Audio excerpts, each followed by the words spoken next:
Queridos amigos da Academia Brasileira de Marketing, a nossa querida Abramark, hoje estamos aqui de novo para uma entrevista, um profissional que tem uma trajetória aí longeva nesse mercado e que está exatamente sentado nesse momento numa cadeira muito especial, de um player muito importante nesse território, com uma visão de um tema que a gente tem falado muito nos últimos tempos, que são as ads.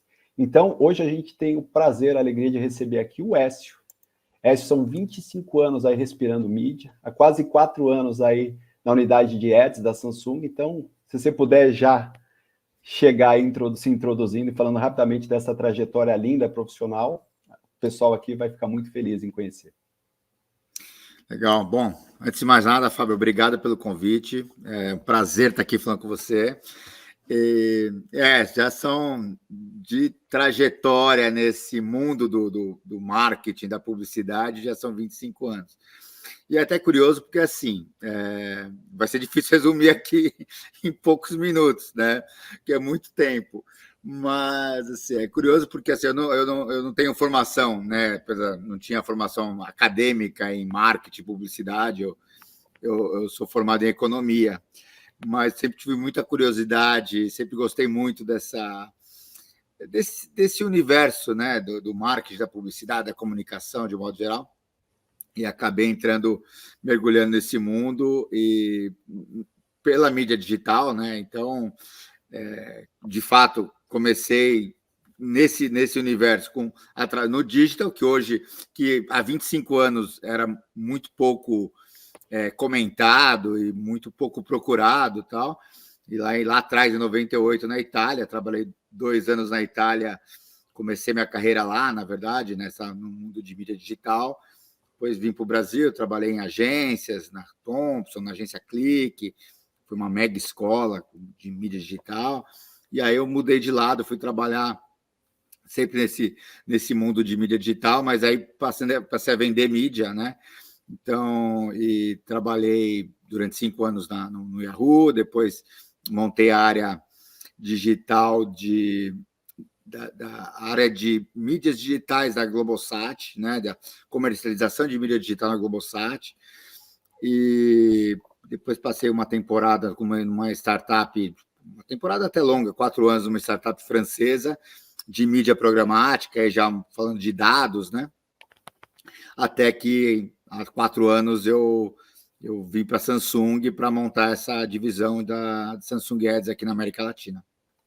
Então, tentei ser bem sucinto para falar um pouquinho dessa minha trajetória.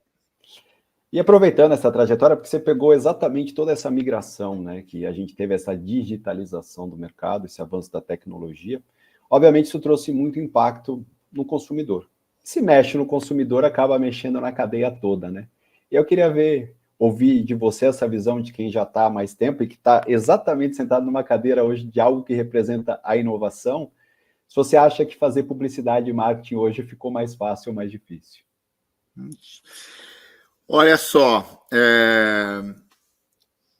eu acho, em primeiro lugar, acho que ficou mais eficiente, né? A publicidade hoje está mais eficiente, está menos romântica também, né? Então tudo tem um lado bom, um lado ruim, né? Tá, assim, aqueles períodos dos grandes comerciais, né? Que todo mundo comentava, tal, continuam, às vezes aparecem, tal, mas isso já foi muito mais recorrente no passado, tal, né? Eu acho que ela ficou mais uma disciplina um pouco mais matemática e menos arte hoje em dia, né? Tem com a história dos dados, etc.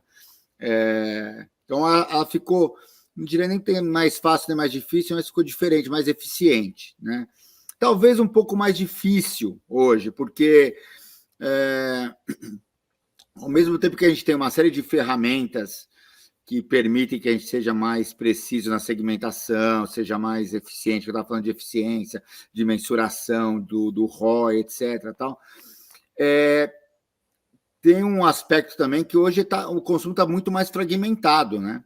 Então, é muito mais difícil hoje encontrar o consumidor, né? O consumidor certo, apesar de todas as ferramentas, e é muito mais difícil, é muito mais o consumidor também está mais exigente, muito mais exigente hoje em dia, né? Ele não aceita qualquer coisa, ele tem menos tempo e assim, a questão da atenção do consumidor está mais escassa. Então, isso tudo faz com que essa disciplina, né, do marketing, da comunicação, fique mais difícil. Então, as marcas e as agências têm que trabalhar muito mais hoje em dia para conseguir impactar o consumidor certo, naquele momento correto, para prender a atenção dele, para engajá-lo e, né, no fim das contas, para convertê-lo, para que ele consuma aquele produto ou aquele serviço que está sendo promovido. Então, tem vários aspectos aí na sua pergunta. Eu acho que está um pouco mais difícil, apesar de todas as ferramentas que estão à disposição hoje. Legal. Hoje, de uma forma meio genérica, vamos dizer assim, quase todos os lugares que têm uma concentração grande de ponto de contato com o consumidor final estão olhando para ou já viraram aquilo que a gente chamou de ads, né? Você está numa cadeira muito importante que fala sobre ads, né? E no seu entendimento, essa visão da possibilidade de fazer mídia através dessas novas tecnologias, você acha que isso veio para ficar e que vai aumentar a sua participação nesse bolo de investimento de marketing? Sem dúvida. É uma tendência, não só aqui, no mundo inteiro, né? Eu acho que as empresas estão descobrindo novas formas de impactar e engajar os consumidores. Às vezes isso vem de uma demanda das próprias marcas, né? De falar, tem uma oportunidade para se falar com os consumidores de um marketplace, por exemplo, né? E as próprias empresas percebem naquilo uma forma de se criar uma nova linha de receita, né? Então, a Samsung Ads é um exemplo clássico disso. A gente surgiu muito na esteira dessa mudança de comportamento do consumidor. Então, primeiro percebeu-se, né? A Samsung percebeu que estava tendo um movimento de uma mudança, né, de como as pessoas consumiam conteúdo, né, principalmente na televisão. Então, migrando de um consumo puramente linear, né, com TV linear tradicional, né, TV paga, TV aberta, aquela clássica, e migrando, isso já faz algum tempo, né, mais de uma década, migrando para um consumo por streaming. E aí, no nosso caso específico, a gente percebeu, falou, poxa, temos aqui uma grande oportunidade, porque a gente tem os aparelhos que estão na casa dos consumidores, né? A gente tem muitos dados, muitas informações sobre o consumo em cada um desses aparelhos, consumos, seja do conteúdo linear tradicional, seja do streaming. Então, por exemplo, muitos dados, né? Então, por exemplo, a gente tem uma ferramenta chamada ACR, né? Que na sigla em inglês significa Automated Content Recognition, que o nome já diz, é o reconhecimento automático de conteúdo. Então, a gente sabe exatamente tudo que está sendo consumido, qual canal de TV, qual programa de TV está sendo consumido, por quanto tempo aquele consumo está sendo feito, qual aplicativo está sendo aberto, por quanto tempo, quantas vezes no mês, e somado aos dados do próprio hardware, né, que está na casa das pessoas, o tamanho da tela, a resolução da tela. Então, a gente tem uma série, o que está conectado naquele aparelho de TV através do cabo HDMI, se é um console de videogame, qual console de videogame, se joga videogame naquela TV, qual jogo se joga. Então, tem uma série de informações e dados que a gente agrega, né, junta todas essas informações, cria os clusters e coloca à disposição dos nossos clientes, dos anunciantes. Então, a gente, né, voltando à sua pergunta, a gente percebeu uma mudança do consumo, a gente tinha muita informação, muito dado, né, o hardware na casa das pessoas, tinha a capacidade de mostrar publicidade para nesses aparelhos, para essas audiências. Então, aí surgiu um novo negócio para a Samsung a partir disso, né? Então, e assim, outras empresas estão fazendo o mesmo, né? Estão olhando para dentro de casa, vendo o que elas podem colocar à disposição das marcas e cria-se um novo negócio, uma nova de receita. Obviamente, isso tem que estar alinhado e, óbvio, entregar valor para as marcas, para os clientes, né? Se entrega valor, faz sentido para os clientes, por que não, né? Sim. E qual é essa relevância hoje já da sua unidade para a Samsung? É muito importante. Assim, a gente é uma coisa. A gente até brinco, né? Assim, esse é o futuro. Nós somos o futuro da Samsung. Então, nós estamos falando de uma unidade chamada Service Business, né? Que foi criada lá atrás, como eu estava te falando, né? Mais precisamente lá em 2015. A gente criou essa unidade de serviços para sempre trabalhar conjugado, né, alinhado ao nosso negócio de hardware. Então, a Samsung é super conhecida a Samsung Electronics, né? Todos conhecem, todos têm um aparelho celular, um computador, uma geladeira, tal.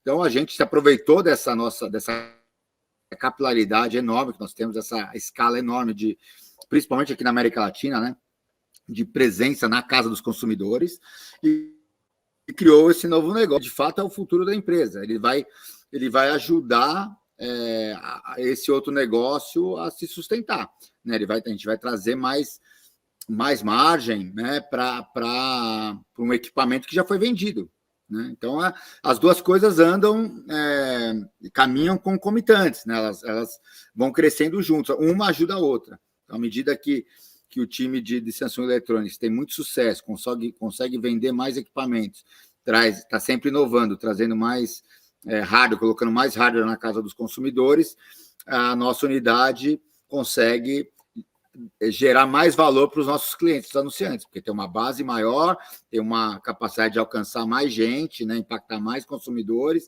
Então, uma coisa vai ajudando a outra.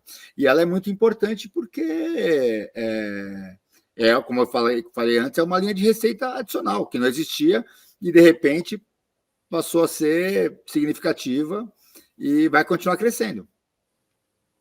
Você acredita que em algum momento, aí no futuro próximo, a sua unidade se expande dessa caixinha chamada Smart TV e vai para os outros equipamentos da Samsung? Sim, olha só, hoje tem um planejamento, né, para isso, e as coisas também não acontecem da noite para o dia, né? Tudo demanda muito esforço, tem o time do mercado também, mas assim, nós temos uma base gigantesca de celulares também. Hoje a gente já tem uma comercialização de publicidade em celular, a gente tem telas em vários lugares, né, no varejo, nos aeroportos, tal. Então, a alta-fome também, digital alta-fome também é algo que nós estamos olhando. Assim, tem uma série de coisas, tudo que a gente... sim, uma série de inovações, né, que a empresa está pensando em trazer. Então, os relógios inteligentes, tal. Então, tudo que a gente conseguir... Então, a gente está olhando...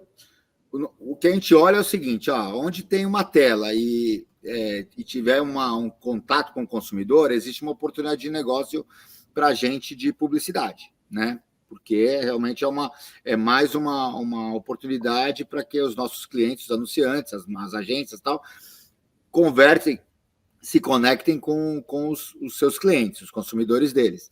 Então, a gente está olhando para tudo isso e integrando isso de uma vez, né? Hoje, nosso foco tem sido as TVs conectadas, né? Porque é onde tem a oportunidade como posso dizer, o tal do low hanging fruit, né? Está aqui a oportunidade, principalmente num país como o Brasil, ou aqui na América, no México, que ainda é muito... A televisão ainda tem uma força muito grande, o vídeo tem uma força muito grande na publicidade, então a gente está se aproveitando dessa força que a televisão já tem e essa transformação pela qual a televisão está passando, e a gente está entrando a gente, na verdade, está criando um novo meio, é isso que a gente está fazendo com Connected TV, mas tem uma série de oportunidades de integrar tudo isso, usar os dados de celular, né, para a gente combinar com os dados que nós temos em TV também, para ser cada vez mais preciso na segmentação, para entregar, no final das contas, cada vez mais valor, seja para o consumidor final, seja para o nosso cliente, que é o anunciante. Eu acho que é um caminho sem volta. E vocês têm uma base estrondosa de dados na mão. Vocês estão em praticamente todos os momentos desse consumidor, né? Até o momento que ele abre uma geladeira, até no momento que ele vai lavar uma roupa. Então, vocês estão em muitos momentos plurais da vida, então acho que é um caminho sem volta. A gente viveu, eu e você vivemos uma época que talvez os mais jovens não se lembrem, né? Mas a gente comprava uma televisão e a gente não era proprietário daquela televisão, porque a gente era refém das emissoras e daquelas que proviam informação, que era muito importante para a gente, e a gente ficava ali esperando um programa, a gente meio que se programava a nossa vida para aqueles conteúdos que nos interessavam, né? E aí, há mais ou menos 15 anos, essa dinâmica mudou completamente, e a gente tomou posse daquele equipamento que a gente comprava no momento em que a gente passa a poder fazer a curadoria dos conteúdos que a gente vai absorver ali, né? Hoje, se eu não estiver errado, deve ser mais ou menos uns 25% dos televisores já são smart, então já tem essa conexão.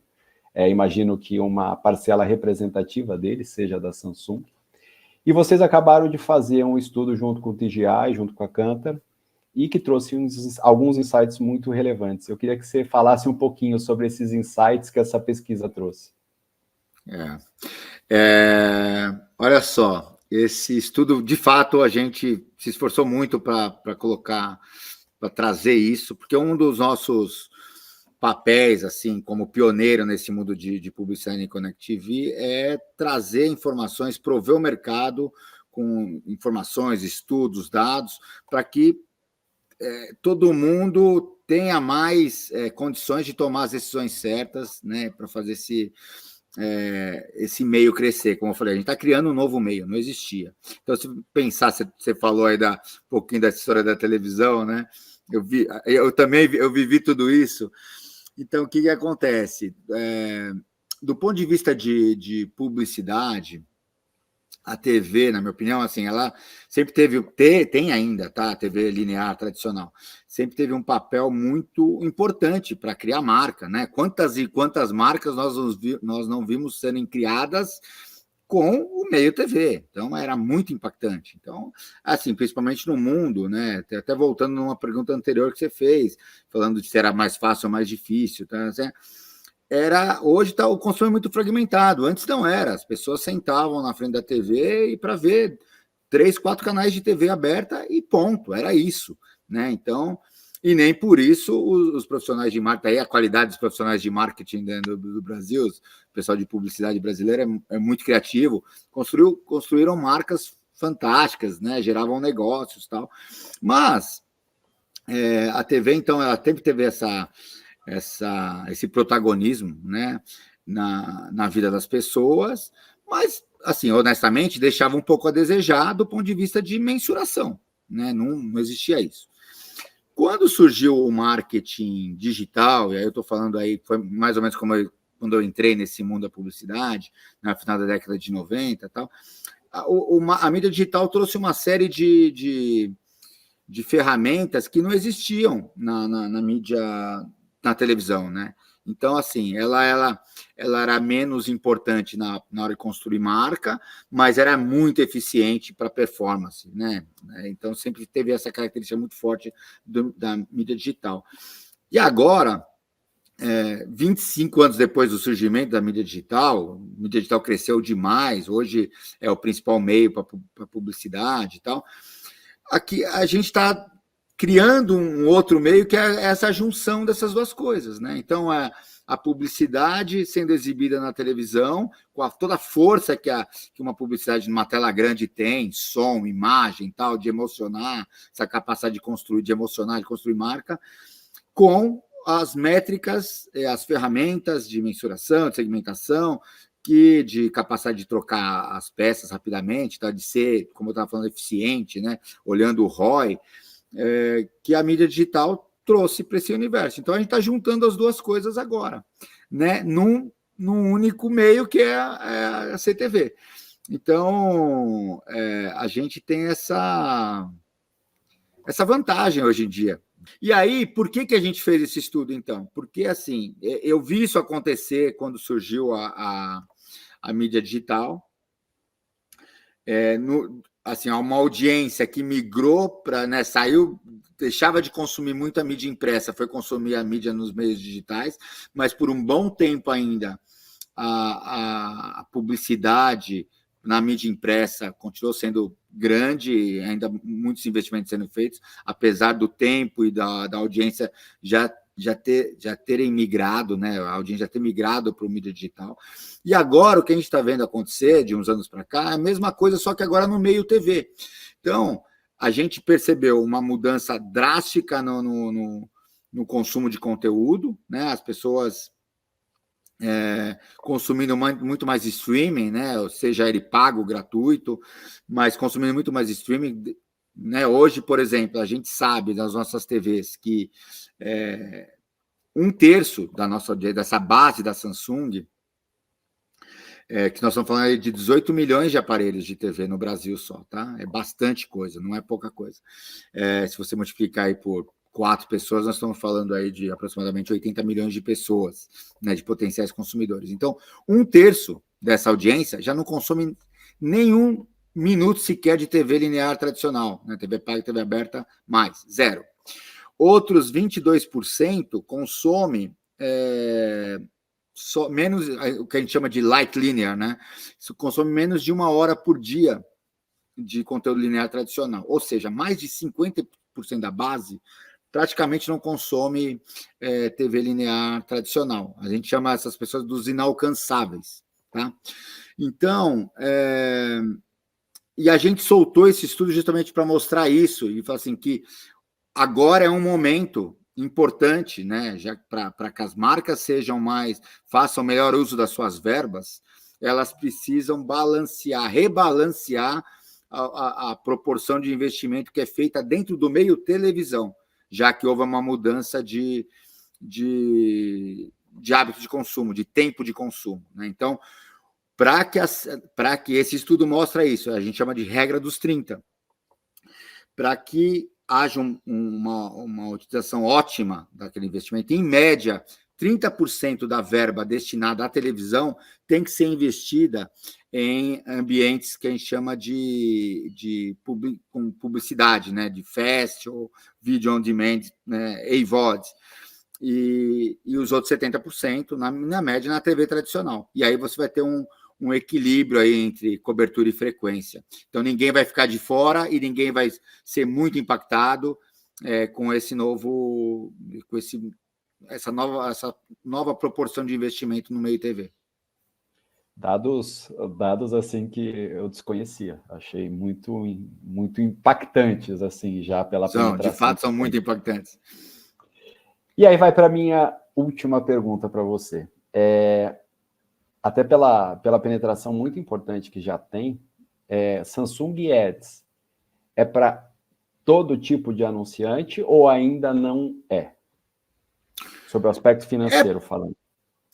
Olha só, para todo tipo de anunciante, mas hoje em dia, o que está acontecendo? Até para um perfil socioeconômico, tá? Então, assim, esse estudo mostrou também, além dessa regra dos 30, a gente foi entender um pouquinho quem é esse consumidor. A gente sabe quem é esse consumidor Samsung, né?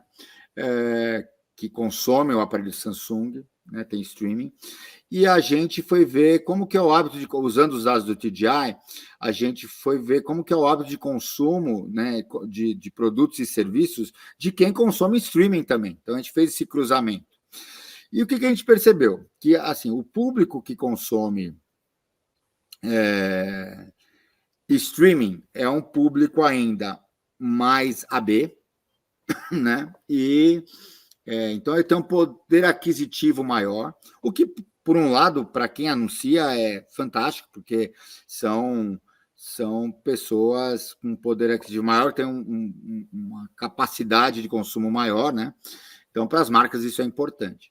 Então, ele é mais AB, um público, uma demografia um pouco mais jovem, o que também é muito bom para quem está anunciando, né? Então, você pensar em lifetime value, isso é importante, né? Você pega um público que vai consumir por mais tempo.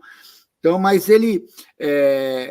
o que a gente percebe? Isso é o retrato hoje, né? A tendência é mais e mais pessoas entrarem nesse universo. Tá mais, a tecnologia está mais acessível, o acesso à internet está mais barato, né? A tecnologia vai facilitar e vai baratear esse acesso. Porque, óbvio, né? Para consumir streaming, as pessoas precisam ter uma conexão na internet e uma televisão smart, básico. Hoje em dia, já existem muitos televisores de entrada que não custam caro, tá? Mas, para uma parte da população, se você pensar na população D e E, ainda fica difícil. É uma população que ainda está muito preocupada em comer e sobreviver, né? Mas aí é a realidade econômica do país. Quando você pensar na população economicamente ativa, sem dúvida, o meio CTV é o meio do presente já, não é do futuro. Em relação ao anunciante, o pequeno anunciante, o médio anunciante, é uma mídia viável para eles? Sem dúvida, essa sua pergunta é muito boa, porque é uma grande oportunidade para as marcas. Olha, você pensar aí falando aquela história que você estava falando, pô, lá atrás, né, a televisão, a gente ficava esperando, né, para assistir um determinado programa e tal. A televisão sempre foi um meio, era quase proibitivo para pequenos anunciantes, né? Pequenas marcas, porque era um meio, você pensar em o patrocínio do futebol, o patrocínio de grandes eventos, eram para poucas, ainda é hoje, né? Para poucas marcas, grandes marcas têm grandes verbas de mídia e demanda uma produção enorme, então também grandes investimentos em produção. E o meio CTV, com essa capacidade das ferramentas do digital, né, de capacidade de segmentação, capacidade de mensuração, ela trouxe para o meio TV essas ferramentas do digital. Então, ela democratizou a publicidade na televisão. Hoje em dia, os pequenos e médios negócios e já estão surgindo, isso vai crescer muito, a gente está apostando muito nisso, né, nesse crescimento, né, na geolocalização. Então, hoje em dia, a gente tem, por exemplo, a capacidade de entregar publicidade para uma pequena cidade no interior de São Paulo. E aí as pessoas podem comprar isso o anunciante pode comprar isso de uma maneira programática. Então, como ele compra mídia digital, com segmentação para uma determinada cidade, para falar com um determinado público. E ele vai ver a marca dele na televisão, né? Então, isso é muito legal, essa democratização. E isso é algo que é uma tendência, vai crescer muito. A gente está apostando muito nisso. Legal. Viu, gente? O nome disso chama-se oportunidade. Ou aquilo que está muito no começo é uma oportunidade. Para você que é um anunciante que está vendo esse vídeo, não deixe de considerar essa possibilidade dentro dos seus investimentos, seja você um grande anunciante, um médio ou até um pequeno anunciante, porque essa é uma oportunidade. O consumidor está lá ávido, tem um espaço ainda disponível, e bastante acessível para você falar diretamente com seus potenciais consumidores. Aí, se você tiver interesse, você procura o Écio e o time do Écio, que vão seguramente te ajudar nesse investimento. Écio, queria agradecer muito a sua participação aqui com a gente hoje, você trazer esse teu conhecimento, e espero que em breve a gente possa fazer uma nova rodada de bate-papo, quem sabe presencialmente, para a gente aprofundar ainda mais essas questões. Eu que agradeço, Fábio. Muito obrigado pelo convite. Foi um prazer aqui trocar ideia com você, bater esse papo. Sempre à disposição. Quando vocês quiserem, a gente está aí à disposição para conversar, falar mais sobre a publicidade, um pouco de história. Talvez a gente precise de mais tempo, né? Porque resumir tanto tempo em poucos minutos é difícil. Mas estamos à disposição e quando quiser, a gente se fala novamente. Legal, muito obrigado. E a vocês, queridos amigos, muito em breve a gente volta aqui, sempre com conteúdos extraordinários, que nem a gente acabou de ter aqui com o Écio, para você poder acessar o marketing, para você poder ter um marketing de uma forma mais lúdica na sua vida, de uma forma mais presente, e principalmente com o que tem de mais atual que está rolando, que nem é o caso das ads, que o Écio acabou de contar para a gente.